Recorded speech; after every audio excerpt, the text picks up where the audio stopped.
I will start the discussion by explaining the physical state of matter as the first topic under the introduction to matter. Before I proceed, let us look at the learning objectives. As part of the learning objectives, at the end of the explanation of the first topic under matter, students will be able to explain matter and give examples. Students will be able to classify the physical state of matter and give examples. Students will be able to list the characteristics of the physical state of matter. And finally, students will be able to state the differences between the three common physical states of matter. What is matter? Matter is defined as anything that has weight and occupies space. Everything you can see and touch around you is composed of matter.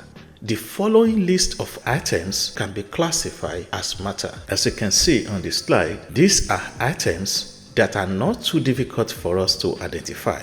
Stone, book, a computer mouse, water, even the gases we breathe in our environment. These are all examples of matter. So the list is endless because if you look around you, you'll find a lot of items that you can list as example of matter. Matter exists in four primary physical states: solid, liquid, gas, and plasma. This discussion will focus primarily on the three most common physical states of matter, that is, solid, liquid, and gas. Each of the items listed as an example of matter in the last slide belongs to different states of matter. Let us classify the items into different states. For solid, we have a book, stone, mouse, and wine cups. For liquids, we have water and soda. The focus is on the content, not the container. So the example we focus here is the soda, not the glass. For gas, we have butane gas, carbon dioxide gas, exhaust fumes from battery plants. You can also do small practice by identifying other items in your surroundings. To understand how to group the items into different states of matter, that is solid, liquid, or gas, we must learn the characteristics of the physical state of matter. Because in grouping the listed items into different states of matter, I use the characteristics of the physical state of matter. The characteristics of matter will help us to understand the key indicators needed to group the list of the items into different states of matter. To describe the characteristics, we will discuss each state in terms of shape, volume, relation with a container, cohesion force, and compressibility. Let us look at shape as a characteristic of solid. Particles in solid are tightly packed and strongly attracted to one another. This results in a rigid structure. Consider the following examples. If no external force is applied on these items, they will remain the same forever in their natural forms, whether it is in your hand, on a table, or in a different places where they are placed. The shapes of these solids will remain unchanged. This demonstrates that solids have a fixed, rigid, and definite shape. In contrast, under liquid, the particles are close together but not as tightly packed as in solid. When water is poured from one container to another, the shape of water changes to match the shape of the new container. For example, water in a glass takes the shape of the glass. Therefore, the liquids have an indefinite shape. That is, they do not have a fixed shape when you compare to solid. Gases also lack a fixed shape. Gas particles are widely spaced and they can move freely with little attraction between them. Unlike solids and liquids, gases fill the entire space of their container without a defined shape. They can move in any direction, often traveling in zigzag patterns. Hence, gases give an indefinite shape and they are not rigid when compared to that of solid. In terms of volume, solid possess a definite volume by occupying a fixed amount of space that does not change over time.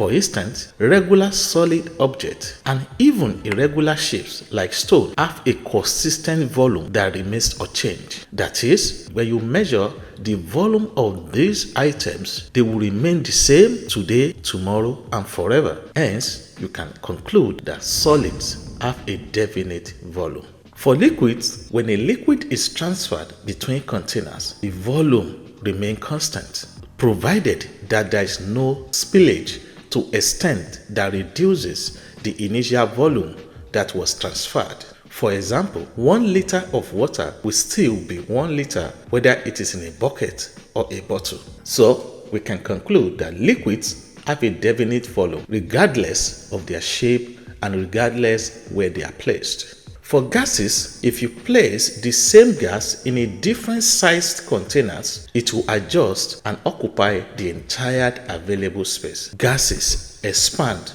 to fill the entire volume of their containers. That is, it depends on the size of the container. In that case, gases have an indefinite volume because the shape of the container where they are placed determines their volume. They have inconsistent volume, so we can conclude that they have an indefinite volume. With relation with the container, placing a solid object inside a box or a container does not change or alter the shape of the solid. Solids maintain their shapes regardless of the container. The containers do not change the shape of solid. So that means solid maintain their shapes within the containers. For liquids conform to the shape of their container. For instance, a liquid in a glass will take on the shape of the glass, while the same liquid in a different container will adapt to the shape of a new container. Hence, liquid takes the shape of the container. And for gases fill their containers. They take both the shape and the volume of the container. For instance, the gas within a balloon will expand to occupy the entire balloon space. Hence, gases take the shape of the container. In terms of cohesion force focuses on the force that holds particles together. When you look at the force structure here, which shows the particles arrangement of solid, particles in solid are tightly packed and strongly attracted to one another. This results in a rigid structure. This close arrangement of particles in solids leads to a high degree of cohesion force. So, solids exhibit very strong cohesion forces. Under liquid, when you look at the particles arrangement, they look different compared to that of solid. The particles are close together, but not as tightly packed as in solid, because they still allow the particles to flow from one point to another. Liquids can be concluded to have a moderate cohesion forces when compared to solid.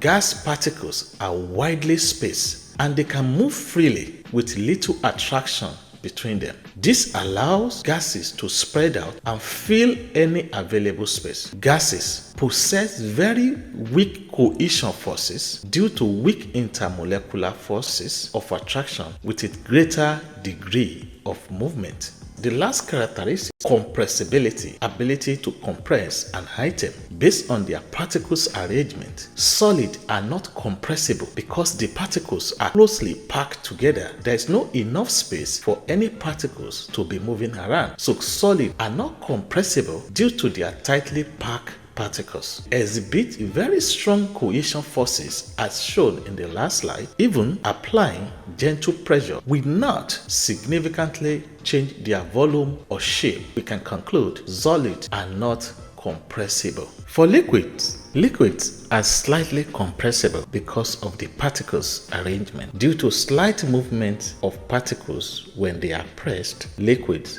can be moderately compressed. The particles in gases are spread and far apart, enable them to be easily compressed into smaller volumes by applying simple pressure. This is why gases can be stored in pressurized containers. Gases are highly compressible because their particles are far apart. That concludes the explanation of the physical state of matter.